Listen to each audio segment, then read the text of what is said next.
Hadirin yang dirahmati oleh Allah, Allah berfirman dalam surat Al-Baqarah ayat 186, wa idza sa'alaka ibadi anni fa inni qarib. Dan apabila hambaku bertanya tentang diriku, katakan aku dekat. Ujibu da'watad da'i idza da'an. Aku kabulkan permohonan dan doa dari hamba-hambaku. Dan ayat ini dipertegas juga dalam ayat yang lain, bapak-bapak, ibu-ibu. Surat Ghafir ayat 60. Ud'uni astajib lakum. Minta kepadaku, aku akan kabulkan. Ketika kita udah doa, kita udah sujud, kita udah angkat tangan, kita sudah merintih di hadapan Allah Subhanahu wa Ta'ala, tapi kok belum ada tanda-tanda dikabulkan. Kemungkinannya hanya dua, hadirin. Yang pertama, kita belum memenuhi syarat diterimanya doa, atau masih ada penghalang, masih ada penghalang.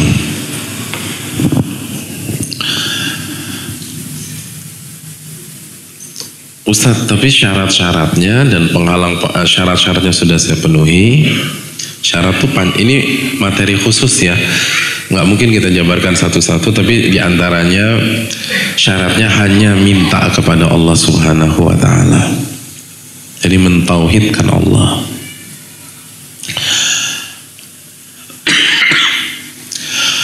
Tapi kok belum dikabulkan, Ustadz? Maka kemungkinan yang kedua, dikabulkan.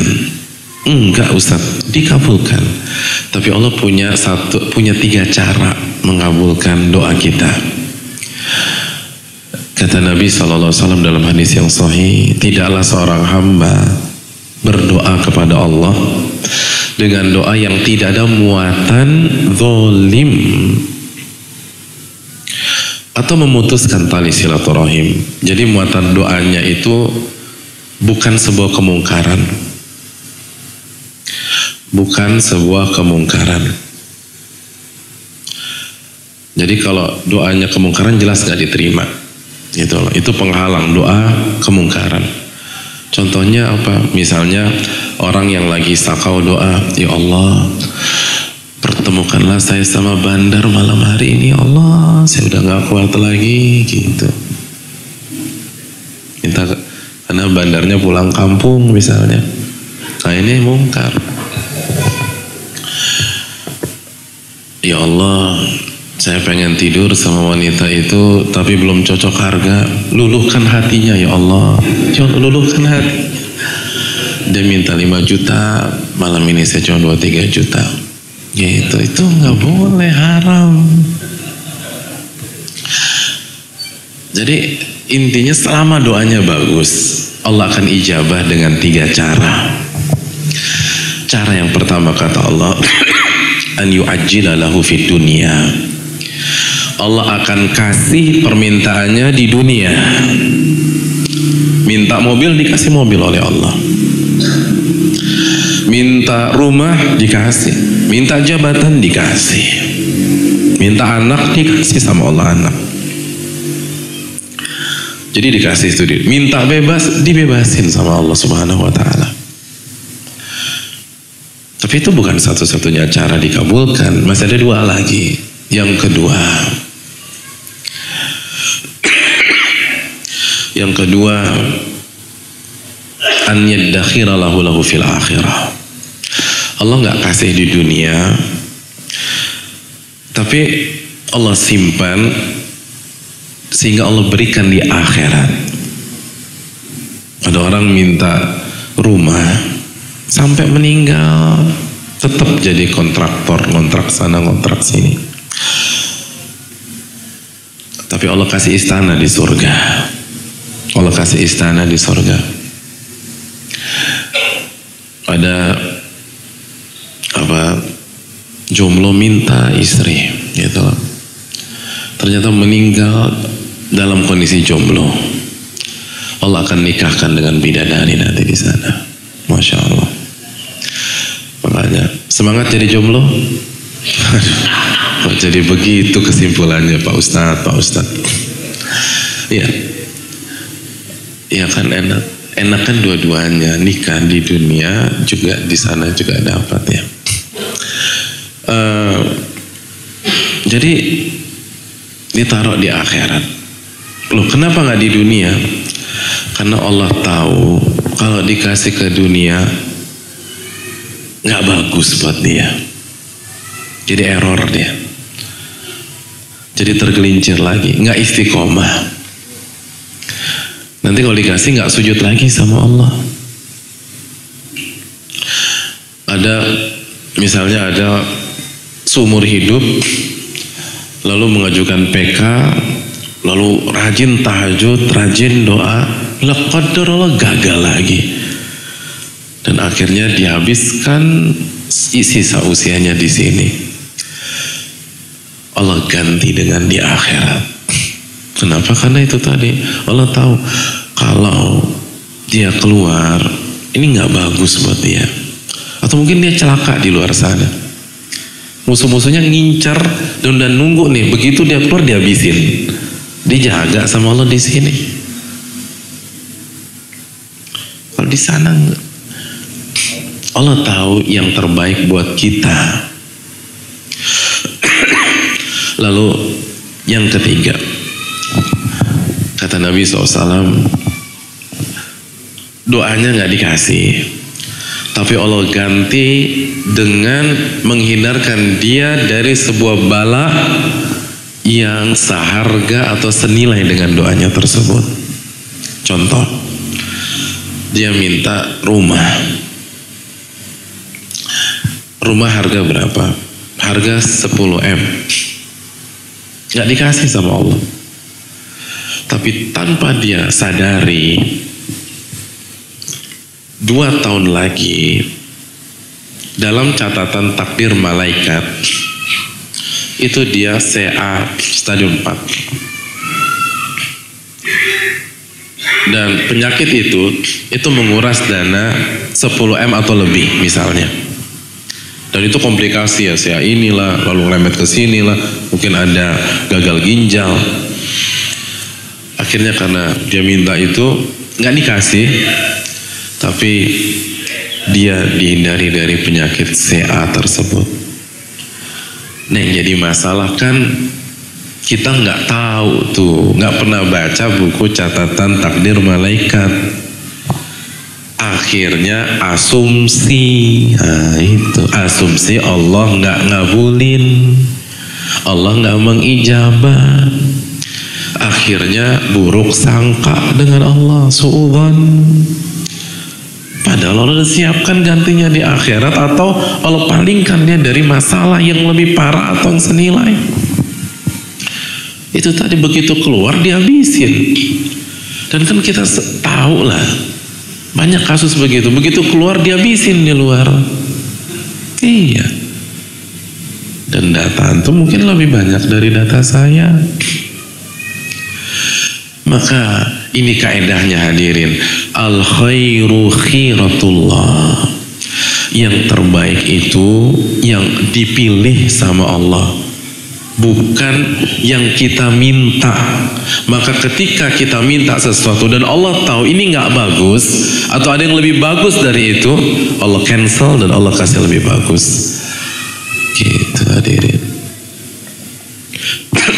Begitu. Ada orang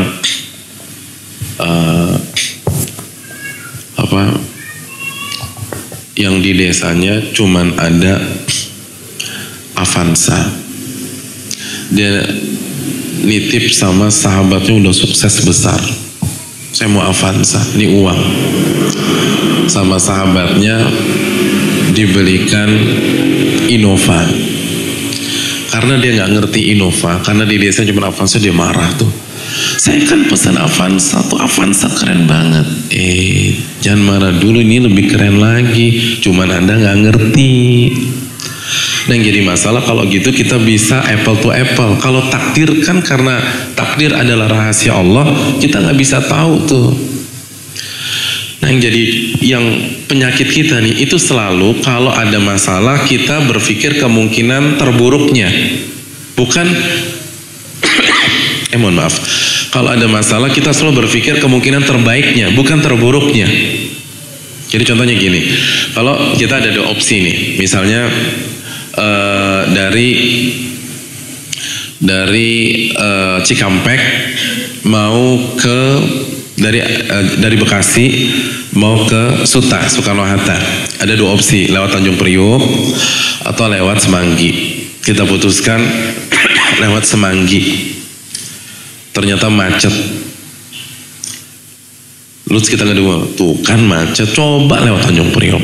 Apalagi kalau ada Waze kan cek-cek Tanjung Priok, tuh kan lancar, coba lewat Tanjung Priok.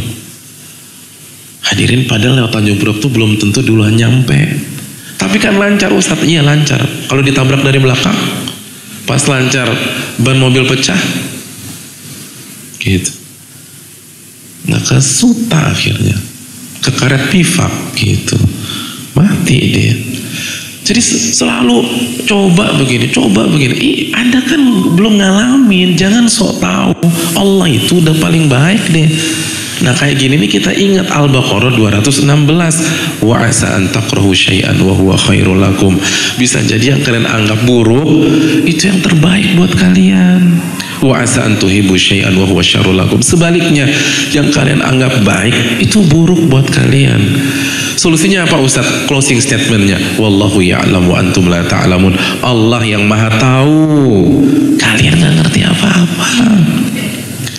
Bisa jadi kita di sini selama beberapa tahun itu diselamatkan oleh Allah. Karena kalau pada hari-hari ini kita di luar, kita tetap berkarir, kita berada di posisi kita, itu makarnya lebih dahsyat lagi.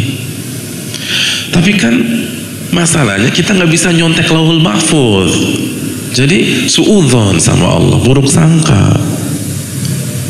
Ini kalau saya nggak kena kasus ini, karir saya begini, belum tentu. Bisa jadi di kerjaan lebih parah lagi, atau memang kita khilaf, kena kasus habis sudah. Oleh karena itu, wallahu ya'lamu antum la ta'lamun. Allah yang lebih tahu, kita nggak ngerti apa-apa.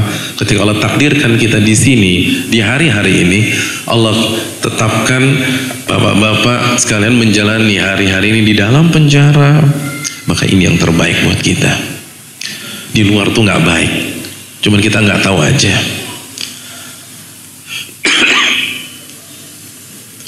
Makanya percaya sama Allah. Kita suka bingung, kalau sama manusia kita bisa percaya, kenapa sama Allah nggak bisa percaya? Manusia tuh bisa tuh. Dokter suruh operasi, kita nggak nanya-nanya lagi tuh, operasi. Bahkan pas lagi operasi dibius kita terima. Ada yang bilang, dok saya nggak mau dibius, saya mau pastikan semua safety, saya mau lihat langsung. Enggak kan, bius itu nggak diubek-ubek tuh isi dalam tubuh kita nggak ngerti itu, percaya tuh. Padahal belum tentu bertakwa kepada Allah, belum tentu bertakwa. Dan kasus itu ada di bidang itu sendiri, bilang ke saya ada. Ada, tapi percaya. Tapi Allah yang nggak pernah nyakitin kita nggak percaya bahwa ini yang terbaik. Ada seseorang bilang, saya nggak tahu sudah berapa nyawa yang saya bunuh di meja operasi. Ya karena kesalahan saya gagal, tapi kan udah sign, aman udah. Ya sebagaimana di semua bidang ada oknum, dan ini bukan bermaksud apapun di misalnya bidang medis, semua bidang ada oknum, bidang dakwah ada oknum. Bidang kesehatan, bidang politik, bidang ekonomi, bidang pertanian, semua ada oknum. Tapi kita percaya. Kenapa yang ini kita nggak percaya? Kita dikasih resep sama dokter, lalu kita tebus nggak? Kita tebus. Pas kita tebus, kita duduk manis di ruang tunggu, atau kita maksa masuk ke dalam untuk memastikan semua safety. Hah? Kita kan hanya nunggu di luar meja tunggu. Padahal itu kalau salah campur mati bisa. Tapi percaya. Kenapa percaya? Karena yang ngerjain spesialisnya Ustadz. Tapi kan bisa salah. Ya tapi kan spesialisnya. Allah nggak mungkin salah kalau kasih takdir. Allah nggak mungkin kasih salah. Allah nggak mungkin salah. Allah itu alaihissallahu bi ahkamil hakimin. Bukankah Allah hakim yang paling bijak? Hakim yang paling bijak. Jadi yang menempatkan kita di sini di hari-hari ini itu adalah hakim yang paling bijak. Nggak mungkin salah. Percaya. Ini masalah rasa. Menemukan rasa percaya kepada Allah. Dan yang terakhir, minta yang terbaik. Karena kita nggak tahu mana yang terbaik buat diri kita. Kita nggak pernah tahu apakah di sini atau di luar. Apakah PK dikabulkan atau PK ditolak. Apakah ada pengurangan atau nggak ada pengurangan. Minta yang terbaik kepada Allah Subhanahu wa Ta'ala. Dan kalau memang takdir kita cepat di sini, insya Allah Allah nggak akan lupa. Ingat nggak? Ini sekali lagi, kalau bisa ya, salah satu materi yang dikaji dalam beberapa kali pertemuan di momen apapun lah ya, itu kisah Nabi Yusuf. Cocok banget. Itu kisah Nabi Yusuf tuh gue banget buat kita di sini. Gue banget. Itu bagaimana, saya kasih bocoran aja ya. Bocoran nggak haram di sini. Tapi saran saya tuh dikaji dari awal tuh. Dan itu nggak mungkin dalam satu pertemuan. Ditadaburi biar kita yakin. Nabi Yusuf itu kan, itu mentafsir mimpi. Dan wanti-wanti ke temannya, nanti kalau kamu ketemu raja, bilang nih saya pentafsir mimpi. Oh iya, biar saya keluar. Dia lupa tuh orang. Pas ketemu nggak bilang. Akhirnya jadi santri lagi di sana bertahun-tahun. Bukan Allah jahat, justru Allah punya planning yang lebih bagus buat Nabi Yusuf. Allah ingin Nabi Yusuf langsung bertemu dengan sang raja, lalu mentafsirkan mimpi sang raja dan langsung diangkat langsung dengan sang raja. Karena kalau Nabi Yusuf direkomendasi oleh temannya, dia nggak akan ketemu dengan sang raja. Pada saat sang raja bermimpi dan butuh seorang pakar tafsir mimpi. Gitu, jadi bisa jadi ditundanya kita keluar oleh Allah karena Allah punya planning yang lebih indah daripada planning kita. Cuman kita nggak tahu. Kita nggak tahu. Dan saatnya kita percaya kepada Allah. Apalagi hadirin, ginilah hadirin. Saya yakin di banyak penjara yang saya tahu, banyak yang masuk karena dikhianati oleh manusia. Maka jangan lagi kepercayaan kita mayoritas kepada manusia. Kita udah pengalaman nih. Kita percaya sama manusia, dikhianatin sama dia. Ini saatnya kita percaya sama Allah Subhanahu wa Ta'ala, melebihi percaya kita kepada manusia. Karena Allah nggak pernah mengkhianati kita, tapi kita nggak pernah percaya sama dia. Allah Ta'ala bisa, mungkin itu.